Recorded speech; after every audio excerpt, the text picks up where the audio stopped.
খেয়াল করে শুনেন, ইব্রাহিম আলাইহিস সালামের আগে ৮-১০ জন নবী ছিল, আর যত নবী এসেছে সব সাইয়েদনা ইব্রাহিমের সন্তান। সুবহানাল্লাহ। বাড়িতে যে বললেন, সাইয়েদনা ইব্রাহিমকে আল্লাহ 2টা ছেলে দিলেন। এক ছেলের নাম হলো সাইয়েদনা ইসমাইল, আর এক ছেলের নাম হলো ইসহাক। সুবহানাল্লাহ পড়েন। তার মানে সাইয়েদনা ইব্রাহিমের 2টা চেইন। কয়টা চেইন? আরো জোরে। এই চেনের নাম কি? ইসমাইল। এই চেনের নাম কি? সবাই কোন এই চেনের নাম?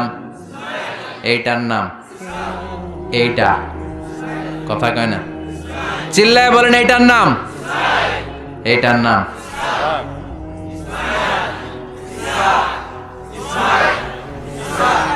সুবহানাল্লাহ পড়ে। সাররা আর হাজেরা, হাজেরার গর্ভ থেকে এসেছে ইসমাইল, আর সাররার গর্ভ থেকে এসেছে ইসহাক।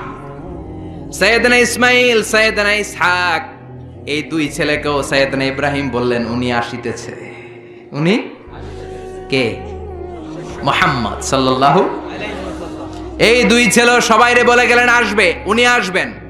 কিন্তু দুঃখজনক হলেও সত্যি, সাইয়েদনা ইসমাইলের ঔরসে কোনো নবী আল্লাহ পাঠান নাই। সাইয়েদনা ইসমাইলের কোনো ছেলে নবী নাই, নবী নাই, নবী নাই, নবী ছাড়া এটা ইসমাইলের ঔরসে কোনো নবী নাই। সব নবী, এই যে লক্ষ লক্ষ নবীর কথা শুনি, সব ইসহাক আলাইহিস সালামের বংশধর। সুবহানাল্লাহ বলেন। আরো জোরে চিৎকার করে পড়েন সুবহানাল্লাহ। ইসহাক আলাইহিস সালামের ছেলের নাম ইয়াকুব, তার ছেলের নাম ইউসুফ। এভাবে আস্তে আস্তে শুআয়ব আলাইহিস সালাম, আস্তে আস্তে মূসা, দাউদ, সুলাইমান, ঈসা, সব নবীরা, পৃথিবীর সব নবীরা এসেছে কার চ্যানেল থেকে? ইসহাকের চ্যানেল থেকে। ইসমাইলের চ্যানেল থেকে আল্লাহ কোনো নবী পাঠায় নাই।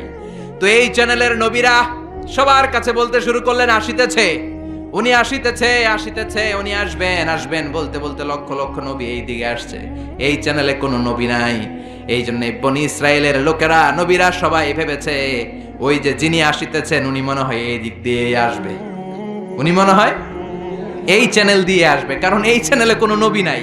এই চ্যানেলের লোকেরা এদেরকে ডাকতো আটকুরা, নবী আসার দিক থেকে আটকুরা, কোনো নবী নাই। কথা কর। সাইয়েদনা ইসমাইলের বংশে বছরের পর বছর, হাজার বছর কোনো নবী নাই।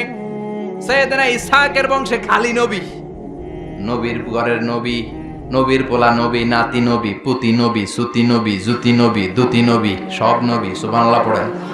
খালি নবী, নবী, নবী, নবী। এরা বলতে শুরু করলো এই চ্যানেলে কোনো নবী নাই, সব নবী এই চ্যানেলে। তার মানে ওই যে উনি আসিতেছে আমাদের চ্যানেলে আসিতেছে। কোন সুবহানাল্লাহ। আল্লাহ কয় না, সব আমি এই চ্যানেলে দিয়েছি। ইসহাকের উত্তরাধিকারের মধ্য থেকে ঔরসে আমি লক্ষ লক্ষ নবী দিয়েছি, কিন্তু যিনি আসিতেছে এই দিক দিয়ে আসিতেছে না, এই দিকে আসিতেছে। সুবহানাল্লাহ। বাড়িতে গিয়া লক্ষ লক্ষ নবী আল্লাহ সাইয়েদনা ইসহাকের বংশে পাঠালেন, কিন্তু সর্বশেষ নবীকে আল্লাহ ইসমাইলের বংশে পাঠালেন। আল্লাহু আকবার। তো ওনারা অপেক্ষা করেছে হাজার হাজার বছর, সূর্যের আলো নাই, বিজয় নাই, সম্ভাবনার কোনো দিক নাই। কিন্তু মুমিন এই ধরনের পরিস্থিতিতে মোটেও বিচলিত হয় না, কারণ তারা ইসমাইলের বংশধর। চিৎকার করে বলো ঠিক কিনা? মুমিন আলোর জন্য অপেক্ষা করে। হাজার হাজার বছর আলো নাই, মেঘের পেছনে সূর্য ঢাকা পড়েছে, কিন্তু মুমিন ভয় পায় না। মুমিন ভালো করেই জানে রাত্রি যত গভীর হয়, সুবহে সাদিকের সূর্যের উকি মারার সময় কাছে আসতে থাকে। প্রসব বেদনায় মা যত কাঁদে, গর্ভবতী মায়ের পেটের ব্যথা যখন বাড়তে থাকে, মা যখন চিৎকার করতে থাকে, আশেপাশের আত্মীয়রা সবাই হাসতে থাকে, কারণ নতুন বাচ্চা দুনিয়াতে আসতেছে। চিল্লা এখন ঠিক কিনা? এজন্য অত্যাচার, জেল, জরিমানা, খারাপ পরিস্থিতি মুমিনের সব সময় থাকে না। শেষ সময়ে বিজয়ের পতাকা মুমিনের হাতেই পতপত করে উড়ে। চিল্লায় বলেন ঠিক কিনা? ইসহাকের চ্যানেলে আসে নাই। এই যে আসিতেছে, he is coming, coming, coming, ইনি আসছেন, তিনি আসবেন। এই চ্যানেলে লক্ষ লক্ষ নবী এসেছে, কিন্তু বিশ্বনবী আসে নাই। বিশ্বনবীকে আল্লাহ তাআলা যেই চ্যানেলে আল্লাহ কোন নবী দেয় নাই, ওই চ্যানেলে পাঠিয়ে বিশ্বনবীকে বনি ইসরাইল বানান নাই। আল্লাহ তাআলা বিশ্বনবীকে বনি ইসমাইল বানিয়েছেন। পড়েন সুবহানাল্লাহ। বিশ্বনবী হলেন বনি ইসমাইল। ইহুদি, নাসারা, খ্রিস্টান যারা দুনিয়াতে আছে সব হলো বনি ইসরাইল। বিশ্বনবী হলেন সাইয়েদনা ইসমাইলের বংশধর। এজন্য বিশ্বনবী হলেন প্রমিসড মেসেঞ্জার। এই যে এতক্ষণ ধরে বুঝালাম, এটা হচ্ছে প্রমিসড মেসেঞ্জার। তিনি হচ্ছেন প্রতিশ্রুত নবী। তিনি যে আসবেন গোটা বিশ্বের সব নবীরা তার উম্মতের কাছে, অন্যান্য নবীদের কাছে একই কথা শুনিয়েছেন যে তিনি আসবেন, আসবেন। গোটা বিশ্ব ওনার জন্য অপেক্ষা করছিলেন। ওনার ঘোষণা, ওনার অ্যানাউন্সমেন্ট একদিন আগে, 2 দিন আগে, 1 সপ্তাহ, 2 সপ্তাহ, 1 মাস, 2 মাস আগে নয়, মহাবিশ্বের শুরু থেকে তিনি যে আসবেন তার ঘোষণা চলছিল। চিৎকার করে কোন সুবহানাল্লাহ। আবার বিশ্বনবী বলতেন, আনা দাওয়াতু আবি ইব্রাহিম, আমি আমার বাবা সাইয়েদনা ইব্রাহিমের দোয়ার ফসল। আমার বাবা সাইয়েদনা ইব্রাহিম মক্কায় দাঁড়িয়ে দোয়া করেছেন, ওই দোয়ার বদৌলতে মক্কায় আমারে পাঠিয়েছে কে? রব্বানা ওয়াবআথ ফীহিম রাসূলাম মিনহুম ইয়াতলু আলাইহিম আয়াতিকা ওয়া ইউআল্লিমুহুমুল কিতাবা ওয়াল হিকমা ওয়া ইউযাক্কিহিম ইন্নাকা আনতাল আজিজুল হাকীম। ও আল্লাহ, এই মক্কা শহরে এমন একজন নবী আপনি পাঠান যেই নবী সব নবীদের সর্দার হবে। সুবহানাল্লাহ। সাইয়েদনা ইব্রাহিমের দোয়াকে কবুল করে নিয়েছে কে? চিল্লায় বলেন কে? এজন্য বিশ্বনবী বলতেন, আনা দাওয়াতু আবি ইব্রাহিম, আমি আমার পিতা সাইয়েদনা ইব্রাহিমের দোয়ার ফসল। বিশারাতু আখি ঈসা, আমার ভাই ঈসা আলাইহিস সালামের সুসংবাদের ফসল। সুবহানাল্লাহ। বিশ্বনবীর আগের নবীর নাম কি বলেন তো? সবাই বলেন, আরো জোরে বলেন।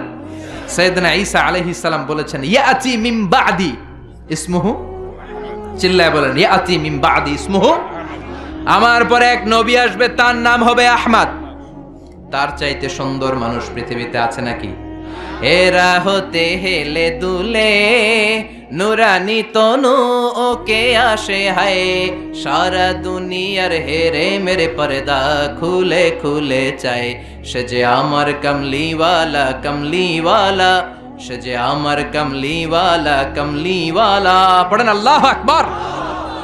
তার ভাবে বিভোল রাঙা পায়ের তলে, পর্বত জঙ্গল টল মল টলে, খুরমা খেজুর বাদাম জাফরানি ফুল ঝরে ঝরে যায়। সে যে আমার কমলিওয়ালা কমলিওয়ালা।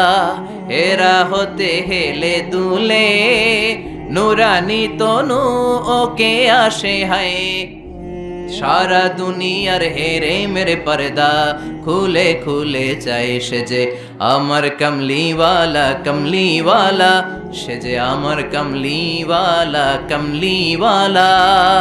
পড়েন আল্লাহু আকবার। তিনি কমলিওয়ালা নবী। ইয়াতি মিন বাদি ইসমুহু আহমদ।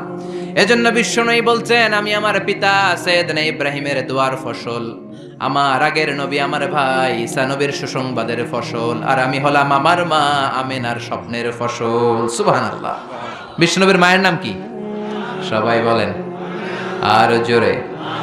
আমিনা।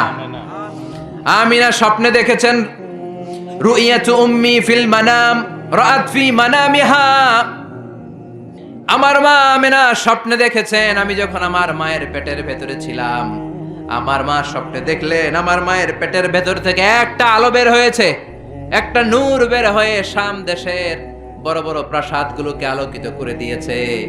আমার মায়ের পেট থেকে আলোটা বের হয়ে বিচ্ছুরিত হয়ে গোটা বিশ্বের সব দালানগুলোকে আলোকিত করেছে। চিৎকার করে পড়েন আল্লাহু আকবার। তার মানে উনি যে আসবেন এটার একটা প্রস্তুতির দরকার আছে না নাই? বিশ্বনবীর চাইতে শ্রেষ্ঠ কেউ আছে নাকি? চিল্লায় বলেন। আবার বিশ্বনবী বললেন, আল্লাহ গোটা বিশ্বের সব রূহগুলোকে একসাথে করলেন। আমরাও ছিলাম, আপনিও ছিলেন, সবাইকে একসাথে করেছে কে? বিশ্বনবী বলেন, আল্লাহ সবগুলো রূহকে মানুষকে আল্লাহ 2 ভাগ করলেন, এক ভাগ জান্নাতি আর এক ভাগ জাহান্নামী। আল্লাহ আমার জান্নাতীদের নেতা বানালেন। সুবহানাল্লাহ। এবার জান্নাতি মানুষগুলোকে আল্লাহ বেছে বেছে দুনিয়ার বিভিন্ন এলাকায় পাঠালেন, বিভিন্ন শহরে পাঠালেন। আর দুনিয়ার সবচেয়ে শ্রেষ্ঠ শহর মক্কার মধ্যে আল্লাহ আমারে পাঠালেন। সুবহানাল্লাহ। আবার মক্কার মধ্যে, মক্কা শহরের ভেতরে অনেকগুলো খানদান আছে, সবগুলো খানদানের মধ্য থেকে শ্রেষ্ঠ খানদান হাশিমে খানদানের ভেতরে আল্লাহ আমারে পাঠালেন। হাশিমে খানদানের ভেতরে অনেকগুলো বংশ আছে, এতগুলো বংশের মধ্যে সবচাইতে শ্রেষ্ঠ বংশ কুরাইশ বংশে আল্লাহ আমারে ঢুকায় দিলেন। কুরাইশ বংশের মধ্যে অনেকগুলো পরিবার আছে, সবচেয়ে শ্রেষ্ঠ পরিবার আব্দুল মুত্তালিব লিডারের পরিবারে আমারে পাঠালেন। আল্লাহু আকবার। আব্দুল মুত্তালিবের পরিবারের মধ্যে অনেকগুলো সদস্য আছে, সবচেয়ে শ্রেষ্ঠ সদস্য করে, সবচেয়ে শ্রেষ্ঠ মানব করে, মহামানব করে, অসাধারণ মানুষ করে আল্লাহ আমারে দুনিয়াতে পাঠালে। আনা খায়রুকুম বাইতা আনা খায়রুকুম নাফসা, আমি সব দিক দিয়ে গোটা বিশ্বের সব মানুষের চেয়ে সেরা। চিল্লায় বলেন আল্লাহু আকবার। এজন্য এই নবীর সাথে অন্য কোন নবীর তুলনা চলে নাকি? এই নবীর সাথে অন্য নবীর কোন কম্পেয়ার চলে নাকি? There is no comparison between our prophet and other prophets. No comparison. He is out above of any kind of comparison. Whether it's the knowledge, whether it's the wisdom, whether it's the status, whether it's the body fitness and personality. Regarding all aspects, সব দিক থেকে বিশ্বনবীর চাইতে সেরা কোনো মানুষ, কোনো ব্যক্তিত্ব, কোনো নবী আল্লাহর এই জমিনের ভেতরে নাই। চিৎকার করে বলেন ঠিক কিনা? আবার আল্লাহ বললেন, নবী আমি আপনার সব নবীদের মধ্য থেকে এমন স্ট্যাটাস দিলাম, এমন টাইটেল দিলাম, এমন ডেজিগনেশন দিলাম, এরকম অর্ধেক ডেজিগনেশনও কোনো নবীকে আমি দেই নাই। কোন সুবহানাল্লাহ। বিশ্বনবীর সাহাবারা মসজিদে নববীতে বসে সব নবীদের নিয়ে আলোচনা করছেন। এক সাহাবী বলে, আমার কাছে সবচাইতে অবাক লাগে আল্লাহ প্রথম যে মানুষটারে বানালেন তারে নবী বানালেন, আর তাকে আল্লাহ একটা টাইটেল দিলেন, টাইটেলটার নাম হলো সফিউল্লাহ। সাইয়েদনা আদম আলাইহিস সালামের টাইটেল কি? কথা বলেন। আরেক সাহাবী বলে, আমার কাছে তার চাইতেও বেশি অবাক লাগে একজন নবীর সাথে আল্লাহ পাহাড়ের উপরে কথা বলেছেন। কি নাম? জোরে বলেন। ওনাকে আল্লাহ উপাধি দিয়েছেন নাজিউল্লাহ। ওই হাদিসে এসেছেন নাজিউল্লাহ, কিন্তু কোরআন অনুযায়ী ওনার আরেকটা উপাধি হচ্ছে কালিমুল্লাহ। কি উপাধি? সবাই বলেন। মুসা কালিমুল্লাহ। আরেক সাহাবী বলে, তার চেয়ে অবাক করা কাহিনী হলো মানুষের মধ্য থেকে আল্লাহ একজনকে খলিল বানিয়েছেন, মানে বন্ধু। ওই বন্ধুর নাম কি? আর জোরে বলেন। বিশ্বনবী নামাজের জামাতে আসবেন, বাইরে থেকে দাঁড়িয়ে শুনছিলেন, সাহাবারা কথা বলছে, একজন হচ্ছে সফিউল্লাহ, একজন হচ্ছে নাজিউল্লাহ, একজন হচ্ছে খলিলুল্লাহ। বিশ্বনবী মসজিদে ঢুকে বললেন, প্রাণের সাহাবারা তোমরা কি বলেছ আমি শুনেছি, সবগুলাই ঠিক। একজন সফিউল্লাহ, একজন কালিমুল্লাহ, আর একজন খলিলুল্লাহ, কিন্তু আমি হলাম হাবিবুল্লাহ। আমি হচ্ছে হাবিবুল্লাহ। খলিল মানেও বন্ধু আর হাবিব মানেও বন্ধু। চিল্লায় বলেন খলিল মানে কি? সবাই বলেন। জিমায় পড়ছেন? কষ্ট হচ্ছে না? আরো কয়েক মিনিট শুনবেন, শুনবেন, শুনবেন, সবাই শুনবেন। পিছনের ওনারা তো শুনবে না, শুনবেন। মনোযোগ আছে না গেছে? দেখি কতটুকু মনোযোগ আছে। তাকবীর দেন তো। লিল্লাহে তাকবীর, লিল্লাহে তাকবীর। বিশ্বনবী বললেন, সফিউল্লাহ, নাজিউল্লাহ, খলিলুল্লাহ, আমি হচ্ছি। খলিল মানেও বন্ধু, হাবিব মানেও, কিন্তু খলিল মানে এমন বন্ধু যেই বন্ধু আল্লাহকে খুশি করার জন্য কাজ করে যায়, আর হাবিব মানে এমন বন্ধু যেই বন্ধুকে খুশি করার জন্য আল্লাহ নিজেই কাজ করে যায়। সুবহানাল্লাহ পড়েন। এজন্য বিশ্বনবীর সাথে অন্য নবীর তুলনা হয় নাকি? কথা কন। বিশ্বনবীকে আল্লাহ কোরআনের মধ্যে কোথাও নাম ধরে ডাকে নাই। ওই মোহাম্মদ, এই এই এরকম বলছে? ওই মোহাম্মদ, এটার আরবি কি? ইয়া মোহাম্মদ আছে কোরআনে? আছে? এই মোহাম্মদ, এই আরবি কি এটার? হ্যাঁ আছে। হাফেজ কে কে আছো দেখি? কয়জন আছে? মাশাআল্লাহ, অনেক হাফেজ। পুরো 30 পারা কোরআনে ইয়া মোহাম্মদ আছে, দেখাইতে পারবা? কিন্তু ইয়া আদম আছে না নাই? ইয়া মুসা, ইয়া ইয়াহইয়া, ইয়া ইব্রাহিম। সুবহানাল্লাহ পড়েন। বিশ্বনবীর নাম রব্বুল আলামিন কোরআনের ভেতরে 4 বার নিলেন মোহাম্মদ বলে, একবার নিলেন আহমদ বলে, কিন্তু 4টা জায়গায়, আহমদ সহ 5টা জায়গায় কোথাও বিশ্বনবীকে আল্লাহ নাম ধরে ডাকে নাই। কোন সুবহানাল্লাহ। আবার আল্লাহ বললেন, খবরদার নবীর সাথে যারা থাকো ভদ্রভাবে থাইকো। কার কথা? ইয়া আইয়ুহাল্লাযীনা আমানু লা তারফাউ আসওয়াতাকুম ফাওকা সাওতিন নবী। খবরদার নবীর কণ্ঠের চাইতে যেন তোমাদের কণ্ঠ উঁচু হয়ে না যায়। কার কথা? সাহাবাদেরকে আল্লাহ ডেকে বললেন, ও সাহাবারা শোনো, আমার নবী তোমাদের সাথে থাকে, তোমাদের সাথে ঘুমায়, তোমাদের সাথে হাঁটে, তোমাদের সাথে বাজারে যায়, তাই বলে তোমরা নিজেরা নিজেদের সাথে যেমন আচরণ করো নবীর সাথেও কি তেমন আচরণ করা যাবে নাকি? কথা বলেন, এটা কি যেন তেন নবী? এটা যেন তেন নবী? আল্লাহ বললেন খবরদার নবীর কণ্ঠের চাইতে যেন কণ্ঠ বড় হয়ে না যায়। কয়েকজন সাহাবা বসে বনু তামিম গোত্রের লিডার কে হবে বিশ্বনবী সাহাবীদেরকে নিয়ে গোল টেবিল বৈঠক করছেন। আমাদের দেশে বৈঠক হয় না, রাউন্ড টেবিল মিটিং হয়, শুনছেন আপনারা পত্রিকায়? কি বৈঠক? গোল টেবিল বৈঠকে বিশ্বনবী বসেছেন, আবু বকর আছে, ওমর আছে, উসমান আছে, আলী আছে, সব সাহাবারা আছে। বিশ্বনবী বললেন বনু তামিম গোত্রের একজন নেতা বানাবো, কে নেতা হলে ভালো হয়? সাইয়েদনা আবু বকর বললেন নবী, উনি হলে ভালো। ওমরে ফারুক কয় না নবী, আবু বকর যার কথা বলছে সে হইলে ভালো হয় না, আমি জানি কে হইলে ভালো। বিশ্বনবী বললেন তাইলে কয় এ হইলে ভালো হয়। আবু বকর বলে ও নবী, ওমরের কাজ হলো খালি আমার এক পোক করা, গুতা মারা। আমি একটা কইলে উনি আর একটা বলবে, এটা আমি জানি। মানুষ ছিলেন তো, মানুষ, মানবীয় গুণের ঊর্ধ্বে ছিলেন না তো। আমি একটা বললে আমার বিরোধিতা করবে ওমর, এটা আমি জানি। ওমর বলে আমিও জানতাম, আমি যারে কমু এটা আপনি কইবেন না। ওমরে ফারুক বসলেন, এবার বিশ্বনবী কথা বলতে লাগলেন। ওমর ফারুকও কথা বলে কিন্তু নবী শোনে না। বিশ্বনবী বলেন আর একটু জোরে হ, একখানা জোরে হ বাজি, আরো জোরে হ, আরো জোরে বলো। কিন্তু ওমরে ফারুক ভয়ের চোটে বলে আমল সব বাতিল হয়ে যাবে। সুবহানাল্লাহ পড়বেন না? কি নবী, কি নবী আমরা পেয়েছি, কি তার স্ট্যাটাস, কি তার স্ট্যাটাস, কি তার বুদ্ধিমত্তা। ছোটবেলা থেকেই এই নবীরে বুদ্ধি দিয়ে বড় করেছে কে? ইন্টেলেক্ট দিয়ে বড় করেছে কে? কাবা ঘরের নির্মাণ কাজ শুরু হয়ে গেল। কাবা ঘরের সবচাইতে দামি একটা পাথর, কাবা ঘরের 4টা কর্নারের একটা কর্নারের মধ্যে সেট করা পাথরটার নাম জোরে কন, আরো একখানা জোরে হও, হাজরুল আসওয়াদ। এটা জান্নাতের পাথর। কিয়ামতের দিন আল্লাহ তাআলা এই পাথরকে একটা জিহ্বা দিবে। সুবহানাল্লাহ পড়েন।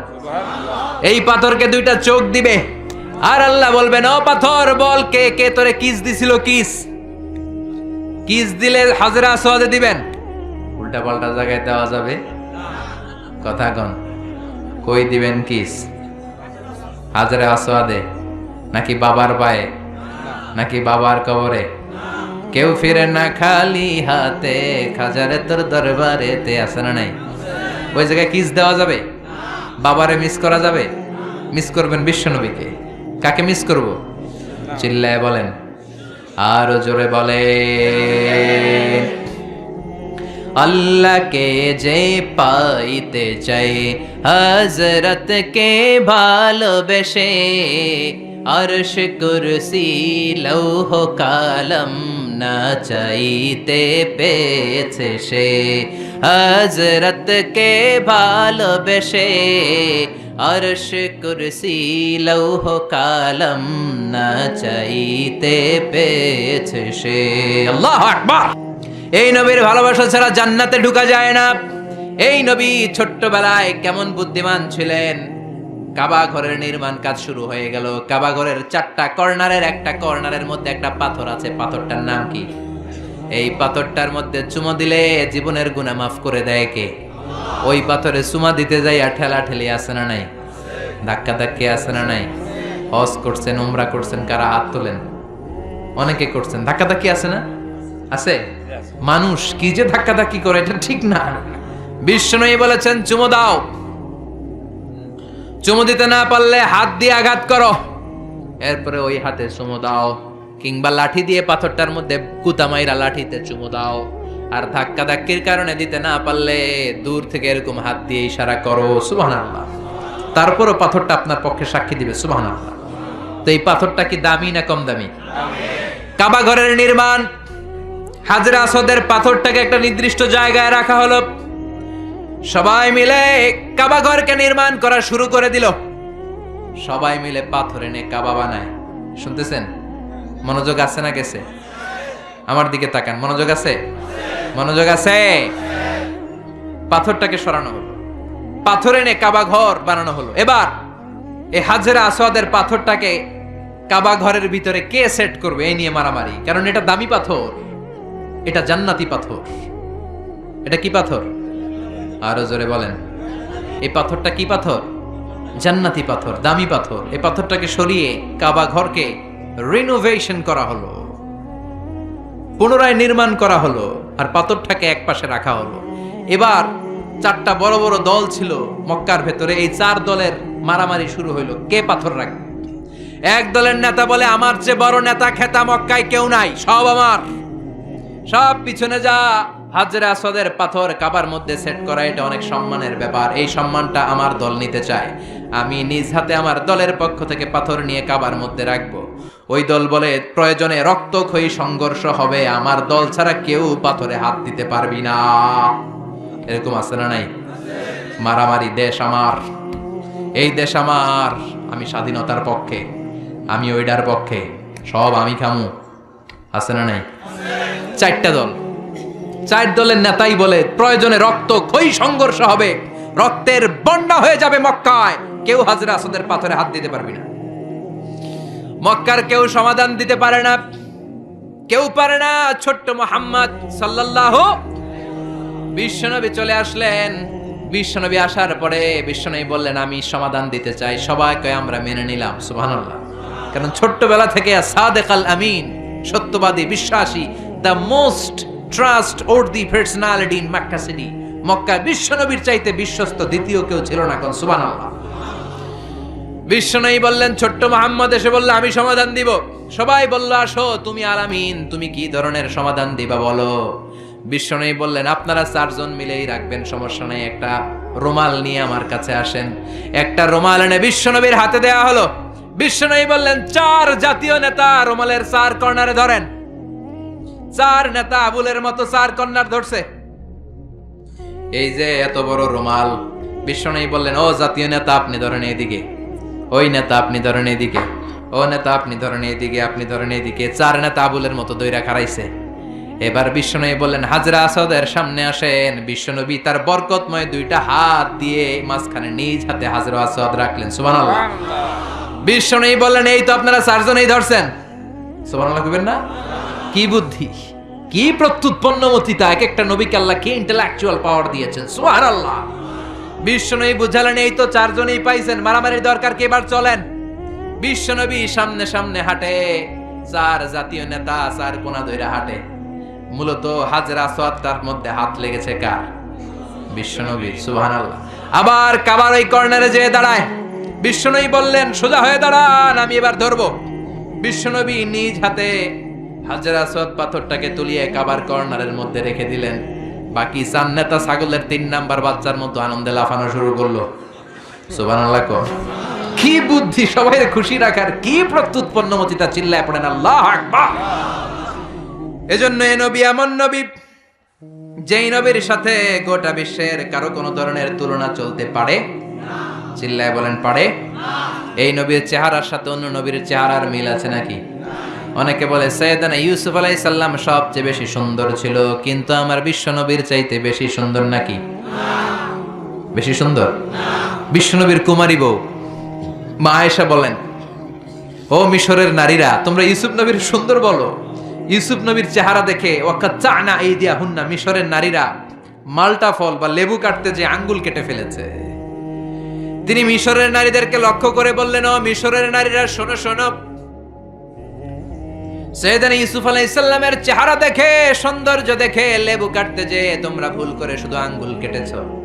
আর আমার কলিজার টুকরা স্বামী, আমার প্রিয়তম, আমার বিশ্বনবীর নূরানী চেহারাটা যদি একবারের জন্য দেখতা, লেবু কাটতে যে আঙ্গুল নয়, প্রত্যেকের কলিজাটারে কেটে কেটে টুকরা টুকরা করে দিতা। এত সুন্দর ছিলেন তিনি। চাঁদের চেয়ে সুন্দর তুমি, নবী আমার কামলিওয়ালা। পড়েন পড়েন, চাঁদের চেয়ে সুন্দর তুমি, নবী আমার কামলিওয়ালা। দু জাহানের বাদশাহ তুমি, প্যারা নবী সাল্লে আলা। দু জাহানের বাদশাহ তুমি, প্যারা নবী সাল্লে আলা। চাঁদের চেয়ে সুন্দর তুমি, নবী আমার কামলিওয়ালা। পড়েন সুবহানাল্লাহ। কোন নবীর সাথে ওনার চেহারার মিল নাই, এত সুন্দর ছিলেন। বিশ্বনবী বলতেন, আনা মালিহুন ওয়া আখি ইউসুফু সাবিহুন। আমি হলাম মালিহ, লাবণ্যময় সুন্দর, আমার ভাই ইউসুফ হলো সাদা সুন্দর। কোনটার দাম বেশি? লাবণ্যময় সুন্দরের দাম বেশি। চিল্লায় বলেন ঠিক কিনা? আবার অনেকে বলে সাইয়েদনা দাউদ আলাইহিস সালামের কণ্ঠ ছিল চমৎকার, কিন্তু বিশ্বনবীর কণ্ঠের চাইতে বেশি চমৎকার নাকি? কথা বলেন। বিশ্বনবীর কণ্ঠের জাদুমাখা তেলাওয়াত শুনে মক্কার কাফেরগুলো কালিমা পড়ে মুসলমান হয়ে যেত। শুধু তেলাওয়াত শুনে কত হাজার নাস্তিক যে আস্তিক হয়েছে তার কোনো ইয়ত্তা নাই। চিল্লায় পড়েন আল্লাহু আকবার। এজন্য এ নবীর হাতে বরকত, এ নবীর কথায় বরকত, এ নবীর শিক্ষার ভেতরে বরকত আছে না নাই? বিশ্বনবী যে গাছের মধ্যে হাত লাগাতেন গাছের ফলন বাড়িয়ে দিত কে? বিশ্বনবী যে কুয়ার মধ্যে থুতু ফেলতেন কুয়ার লোনা পানিকে মিঠা পানি বানিয়ে দিত কে? বিশ্বনবী যেই বাচ্চার মাথার মধ্যে হাত বুলিয়ে দিতেন মাথার চুলগুলো বড় করে দিত কে? আবার বিশ্বনবী যদি আঙ্গুল তুলে চাঁদের উপরে আঙ্গুল বুলাতেন চাঁদকে দুই ভাগ করে দিত কে? আল্লাহু আকবার। এমন নবী আঙ্গুল উঠালে চাঁদ ভেঙে যায়, পা জমিন থেকে তুললে মেরাজে চলে যায়, হা বললে শরীয়তের হুকুম হালাল হয়ে যায়, আবার না বললে শরীয়তের হুকুম হারাম হয়ে যায়। কোন সুবহানাল্লাহ। এত বরকতময় নবী আল্লাহ যত নবী দিয়েছে কোন নবীর ভেতর কি এত বরকত ছিল? কথা বলেন। ছিল। জাবের ইবনে আব্দুল্লাহ, বাবা মারা গিয়েছে, আব্দুল্লাহ দুনিয়ায় নাই। বিশ্বনবীর কাছে এসে বলে নবী দুনিয়া থেকে আমার আব্বা বিদায় নিয়েছে। বিশ্বনবী বললেন ইন্না লিল্লাহি ওয়া ইন্না ইলাইহি রাজিউন। জাবের বলে নবী আপনি আমার আব্বার জানাজার ইমামতি করবেন। আর এমন ঋণ আমার বাবা রেখে গিয়েছে আমার পক্ষের এই ঋণগুলো আদায় করা সম্ভব না। ও নবী আপনি কিছু একটা করেন। ও মিয়া বাপে যদি ঋণ রেখে যায় ছেলেদেরকে দিতে হয়, কোন ঠিক কিনা? জাবের ইবনে আব্দুল্লাহর বাবার অনেক ঋণ, ছেলে হিসেবে জাবেরের কাঁধে চেপেছে। বিশ্বনবী বললেন জাবের ঘরে কি আছে বল? বলে খালি এক টুকরি খেজুর আছে, এক বল পরিমাণ খেজুর আছে, কিন্তু পাওনাদার তো অনেক, পাওনাদার 20-30 জন, একজনকে দিলেই তো খেজুর শেষ হয়ে যাবে। নবী বিশ্বনবী বললেন সব পাওনাদারদের গুলারে লম্বা করে লাইন ধরা, আমার জন্য অপেক্ষা কর, আমি চলে আসছি। বিশ্বনবী জাবেরের বাসায় গেলেন। বিশ্বনবী বললেন কই তোর খেজুরের বল, এদিকে নিয়ে আয়। সাইয়েদনা জাবের বল ভর্তি খেজুর নিয়ে বিশ্বনবীর কাছে রাখলেন। বিশ্বনবী বললেন ও পাওনাদারেরা লাইন ধরো। বিশ্বনবী জাবের রে বললেন ও জাবের ঘর থেকে একটা চাদর নিয়ে আয়। বিশ্বনবী চাদর দিয়ে খেজুর ভর্তি বলটাকে উপর দিয়ে ঢেকে দিলেন আর বললেন জাবের আমি সামনে দাঁড়িয়ে রইলাম, বিসমিল্লাহ বলে এক হাত দিয়ে খেজুর বের কর, পাওনাদারদেরকে পাওনা মিটিয়ে দে। সাইয়েদনা জাবের বললেন বিশ্বনবীর কথা মতো, বিশ্বনবীর গাইডলাইন মতো আমি খেজুর বের করতে লাগলাম। বিসমিল্লাহ বলে চাদর না উঠিয়ে ডান হাত দিয়ে টেনে টেনে খেজুর বের করলাম। একজনের পর আরেকজন পাওনাদার মেটাতে শুরু করলাম। পাওনাদার মেটাতে মেটাতে সব পাওনাদারের সব পাওনা মিটিয়ে দিলাম। পরে খেজুর ভর্তি বলের উপর থেকে চাদর তুলে দেখি শুরুতে যেমন খেজুর ছিল ওই পরিমাণ খেজুর এখনো রয়ে গিয়েছে। বরকত বেশি না কম? আর জোরে কম। এজন্য সব কাজের শুরুতে বিসমিল্লাহর দরকার আছে না নাই? বিসমিল্লাহ বলে সব কাজ শুরু করতে রাজি আছেন তো? আহলে সুফার সাহাবী আবু হুরায়রা বিশ্বনবী যত হাদিস বলতেন সব মুখস্থ করে ফেলেছে। 5000-এরও বেশি হাদিস তিনি বর্ণনা করেছেন। আর পড়েন আল্লাহু আকবার। না খেয়ে বেহুশ হয়ে মসজিদে নবীর বারান্দায় পড়ে থাকতেন আবু হুরায়রা। কোন সাহাবী ভালোবেসে কোন খাবার দিয়ে গেলে 70 জন আহলে সুফার সাহাবারা ভাগ করে খেতেন। মদিনার মধ্যে দুর্ভিক্ষ, কারো ঘরে কোনো খাবার নাই। আহলে সুফার গরিব সাহাবারা বেহুশ হয়ে মসজিদে নববীতে নামাজের পর পড়ে আছে, ক্ষুধা, খাবার নাই। হঠাৎ এক সাহাবী এরকম এক পেয়ালার ভেতরে এক পেয়ালা দুধ এনে বলে আবু হুরায়রা এক পেয়ালা দুধ আমি আহলে সুফার সাহাবাদেরকে দান করে দিলাম। সুবহানাল্লাহ পড়েন। আবু হুরায়রা অনেক চাচ্ছে পুরো দুধটাই আমি খেয়ে ফেলবো, কিন্তু বিশ্বনবীর অনুমতির দরকার আছে না নাই? বিশ্বনবীর কাছে গেলেন, ইয়া রাসূলুল্লাহ দুর্ভিক্ষ, ক্ষুধার জ্বালায় আমরা বেহুশ, আহলে সুফার 70 জন পাগলের মতো শুয়ে আছে নবী, খাবার নাই, এক পেয়ালা দুধ এসেছে গো নবী,